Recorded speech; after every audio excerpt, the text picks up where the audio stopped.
So in the eyes of some of my closest friends and some relatives, I, David O, a graduate from the Biola journalism program and nothing but a thundering failure. And let me tell you why.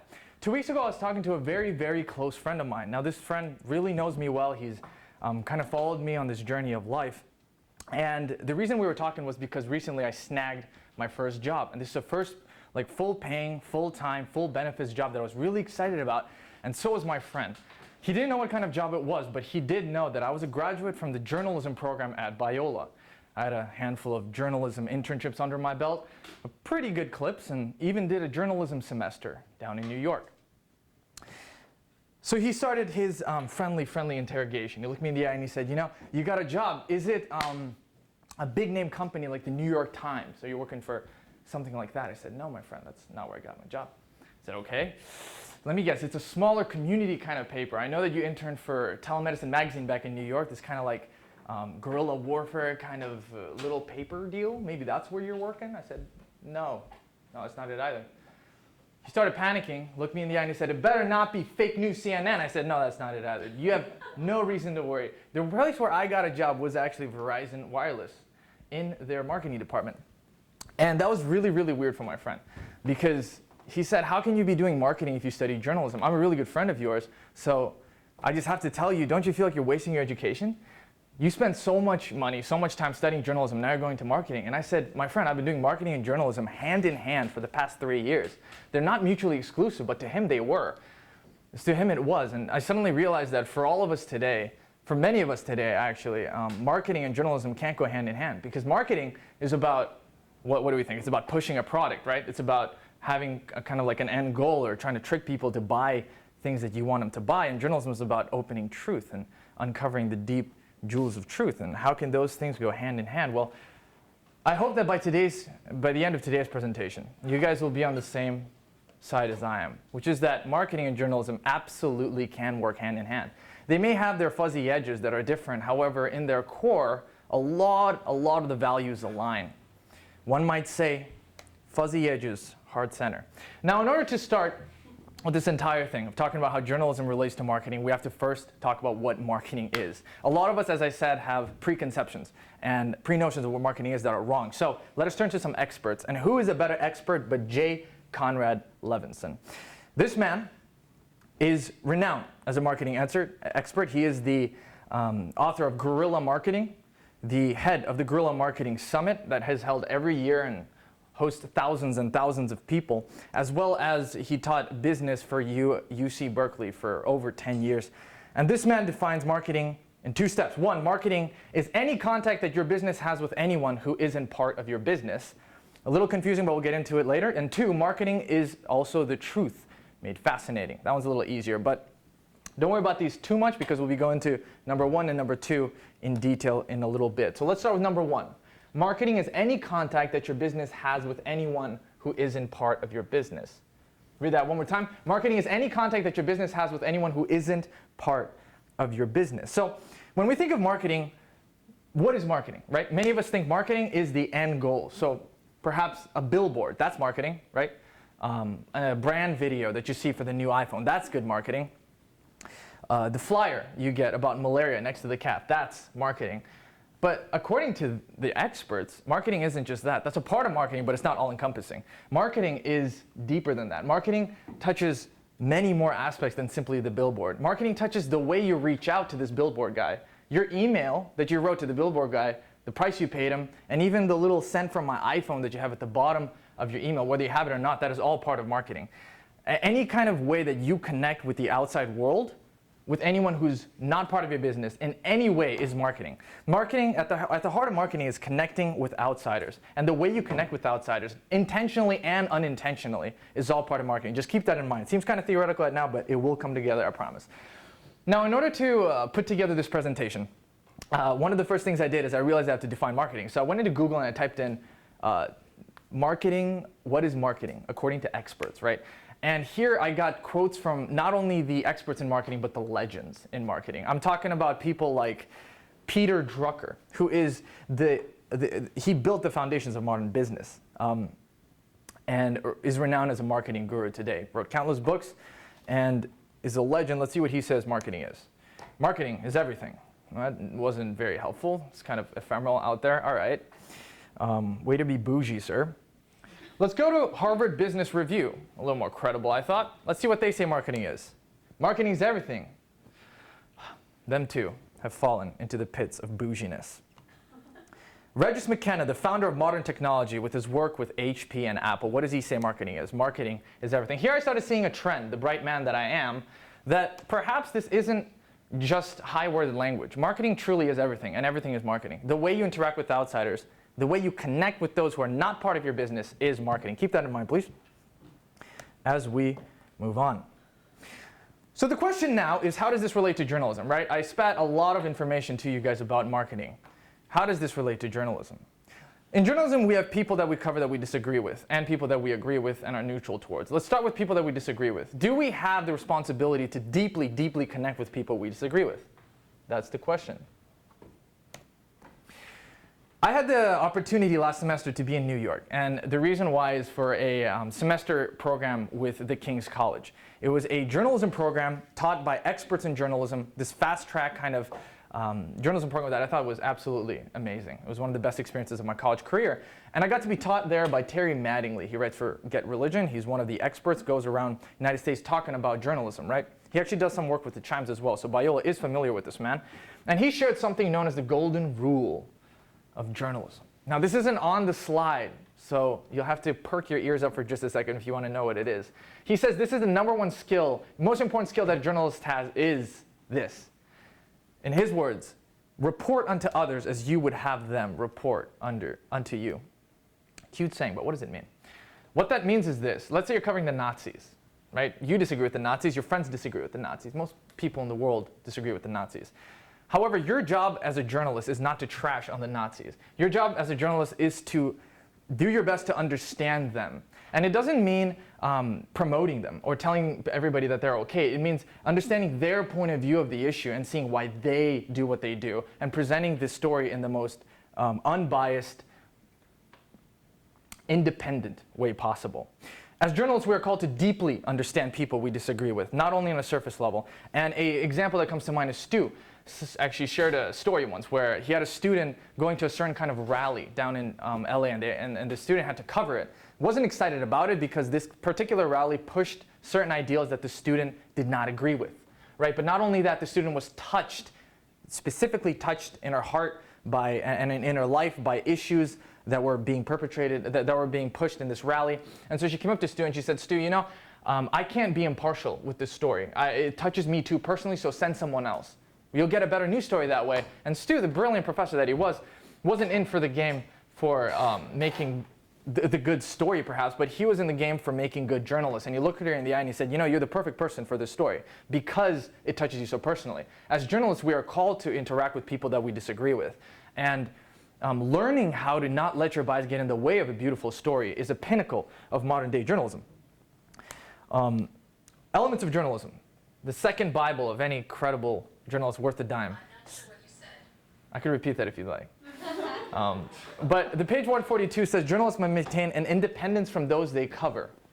Okay, that is true. However, it's also important to keep in mind that page 163 talks about just as it should be with political ideology, the question is not of neutrality but of purpose.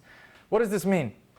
This means that the question of journalism is not one where you write about stories that you don't care about, right? It's not about neutrality where you're like, well, I don't really care about this story, so therefore I'll be a good journalist. It's about purpose. You can be the most biased person in the world covering a story that you're super, super biased against, and yet do a spectacular job because journalism is just set up that way. It's set up to be focused on your purpose and not on neutrality. So is your purpose to change people's, to kind of, to get people on your side of the argument with the story, or is it about shedding truth? That's the important part.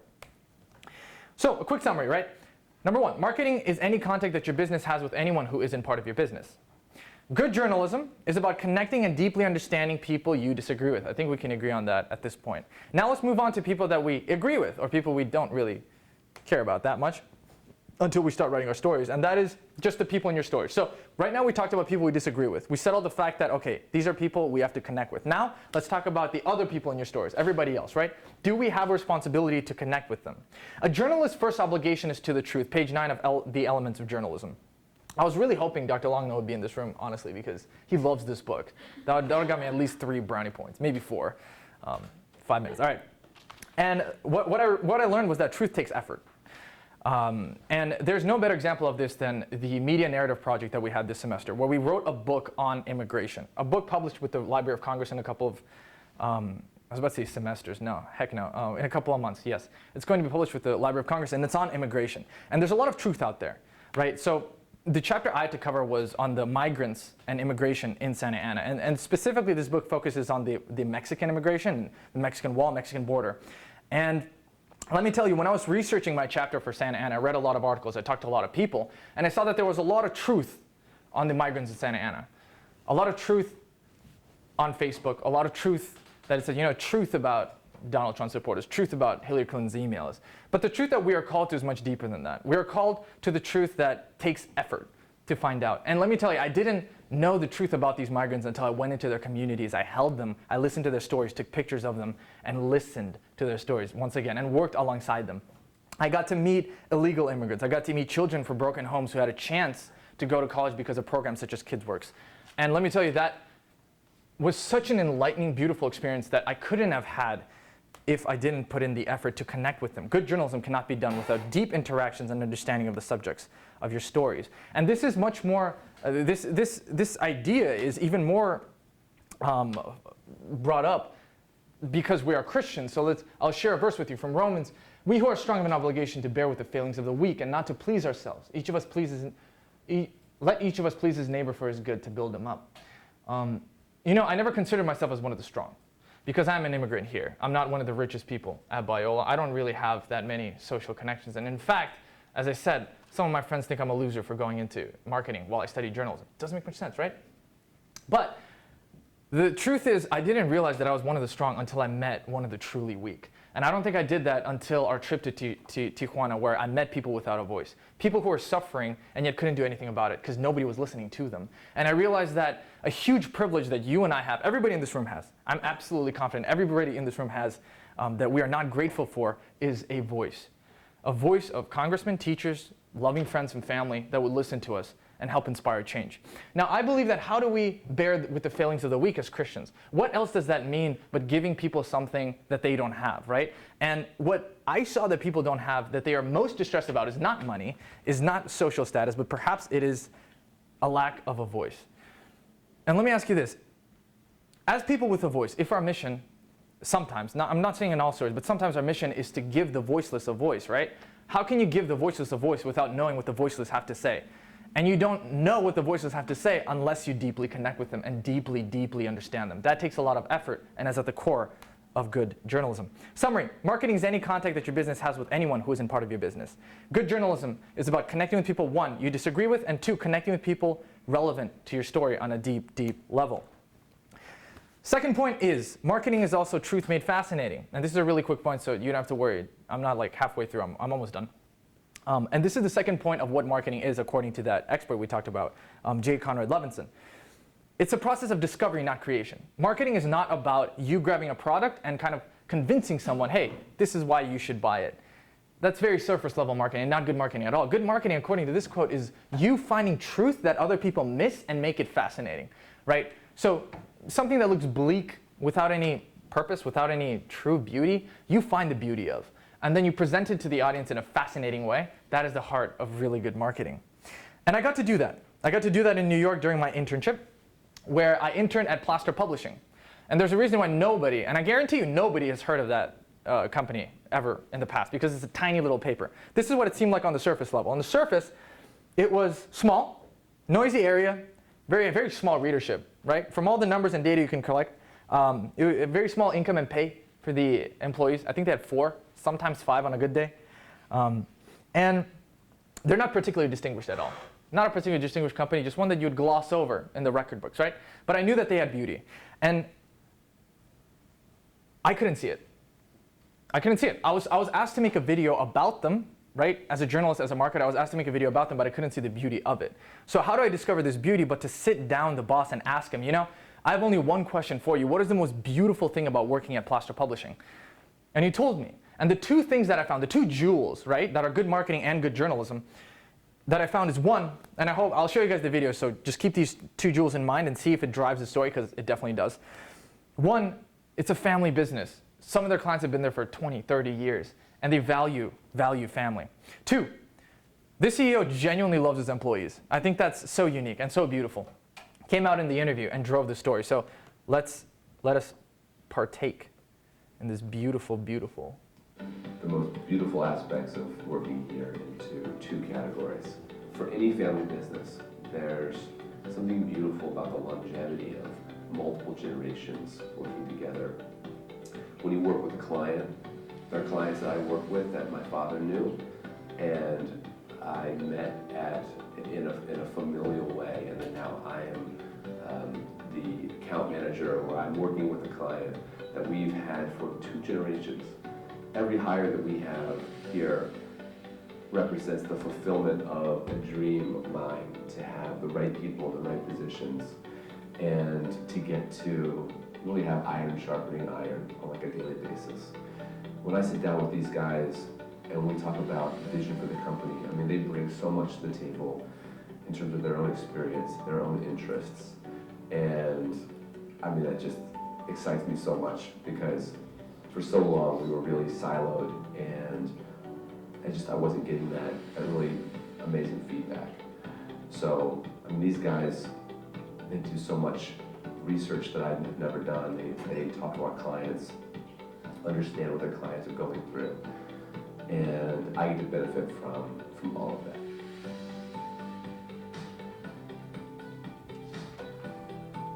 As we were short on time, I'm cutting that short. It basically ends right there. You can just hear the gratitude in his voice and the love he has for his employees. You know, it's not about, in his case, it's not about, in the case of this marketing video, I mean, forgive me, it's not about kind of like grabbing a mediocre company and making him seem great, right? It's about finding the truths that already make him great and just bringing it up in a fascinating, hopefully aesthetically pleasing way. Now, just final summary before our Q&A. Though the goals of marketing and journalism may be different, the process and values are very much the same. Here are some of them. Connecting with the outside world, core of journalism, core of marketing. Digging deep for truth, again, core of journalism, core of marketing. And finally, presenting hidden truths in meaningful, fascinating ways. That is my presentation. Thank you very much. Q&A.